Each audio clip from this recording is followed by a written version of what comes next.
I'm Anil Kumar, and in this video we will understand the turning points and zeros for a sinusoidal function. Question before us is, write general expression for the turning points and zeros of sinusoidal function y equals to 3 sine 2x.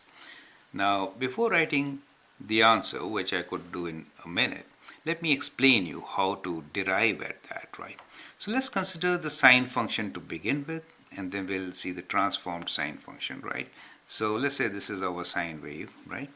Now, sine wave starts with the x's. Let's say, so this becomes sine wave. So I'm just doing from greater than 0. You know it goes on both sides. Okay, now that's the y-axis. Now, as far as the sine wave is concerned, we are now working on sine x. Y equals to sine x. This coordinate is x, and here we know it has got zeros at 0, pi, and 2 pi, correct? So that is how it is. So we'll consider this, and it repeats thereafter. And the maximum and minimum are at pi by 2 and 3 pi by 2, correct? So the maximum value is 1, and the minimum value is -1 for y equals to sine x. Perfect. Now, let us see how the transformation takes place when we are considering y equals to 3 times sine 2x, right? So 3 times sine 2x, so we'll consider here now y equals to 3 times sine 2x. So as you know, the amplitude gets multiplied by 3, that's the stretch factor vertically. So in that case, instead of 1, we will have maximum of 3, right? So let me just draw dotted lines indicating that is 3 for us. That's one change. The second one is horizontally it gets compressed by a factor of half, right? That 2 indicates horizontally it gets compressed by a factor of half, right? So what basically happens is that I'll draw only one wave here. We'll work on 0 to 2 pi for the timing. You can repeat the same after that, right? So when I say that there's a vertical stretch of 3, it means the amplitude changes from 1 to 3, right? So every point here gets vertically multiplied, y value gets multiplied by 3. And when I say sine 2x, it means horizontally compressed by a factor of half, right? So there are two transformations taking place here. The first one is that the function is vertically stretched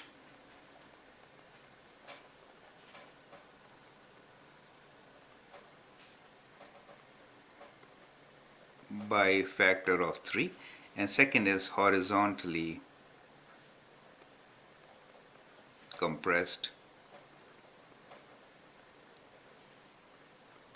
by factor of half, right? Now, so these two factors really affect the amplitude and the time period for the sine wave, right? So what really happens is that all these points will come halfway, right? So let me just draw some guidelines here so that we can see how things get affected because of this transformation on the graph, right? So the graph for this function will be, so 0 when multiplied horizontally will give you 0, but the maximum will be halfway. It will not be at pi by 2 now, so it will come here. So the maximum will be halfway. This 0 will not be at pi, but will be at pi by 2. So this 0 gets halfway. Similarly, 3 pi by 2 will be divided by, so we'll get 3 pi by 4. So this is 1 pi by 4, 2 pi by 4, 3 pi by 4. So that is 3 pi by 4. And now the end 2 pi will now, this should have been at this point, okay. Now 2 pi, this 0, will be at 2 pi divided by 2. So that will come here, right? So we have a sine wave now, which will be kind of like this. Do you see this sine wave?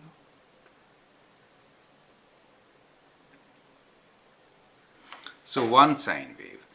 Now the time period really changes from 2 pi to pi. Do you see that one full sine wave? Amplitude becomes 3, right? From 0 to minus 3, all these things change, right? Similarly, if I now since the sine wave is a periodic function, it repeats, right? So if I consider all other points, let us say up to 4 pi, what you will notice here is that this pattern repeats, right? So we'll have a maximum here, a 0 here, right? And minimum, and then again a 0. So we'll get a wave which will be kind of like this. So sine 2x really means what that sine 2x means. Sine 2x, let's say 3. So 2 means there are 2 waves in period of 2 pi. That 2 indicates the k value, really indicates that, right? Okay, so that is the understanding of the transform function. Now let us answer the question, right? So let's answer the question to the point. Write general expression for turning points and the zeros of sinusoidal function 3 sine 2x, right? Now, as you can see here, the zeros are at 0, then we have a 0 at pi by 2, then the 0 will be at pi, and then every multiple of pi by 2, as you can see, right? So zeros are at the multiple of pi by 2, not at the multiple of pi. Do you see that?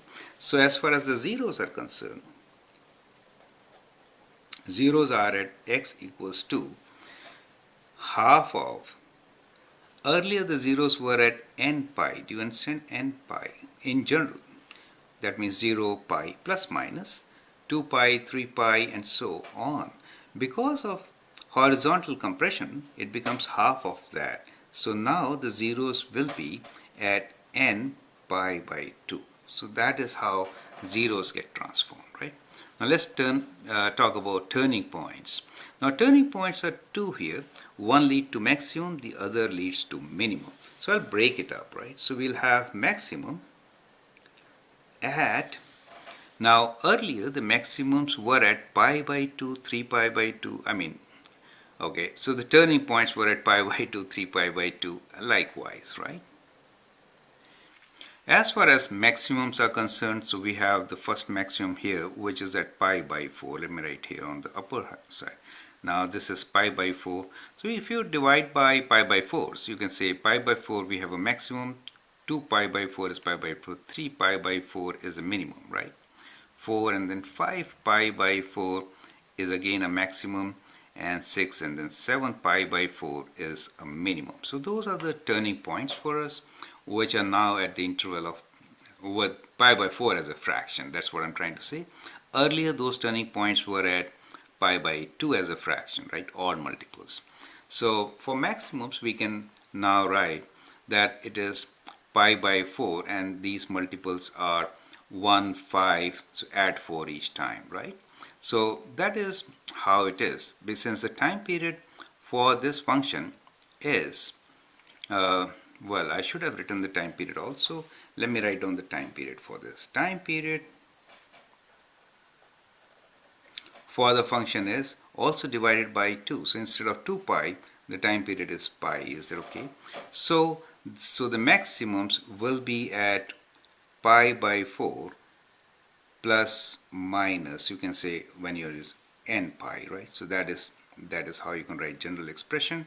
And the minimum will be at, you can say 3 pi by 4. You see, 3 pi by 4 plus or minus n pi, where n is an integer, okay, small n, belongs to integers, right? So that is how you can write down maximum and minimum points for the transformed function in a general form, right? So it's kind of important to express these values in general form since we are talking about periodic functions, right? I hope that helps. Thank you and all the best.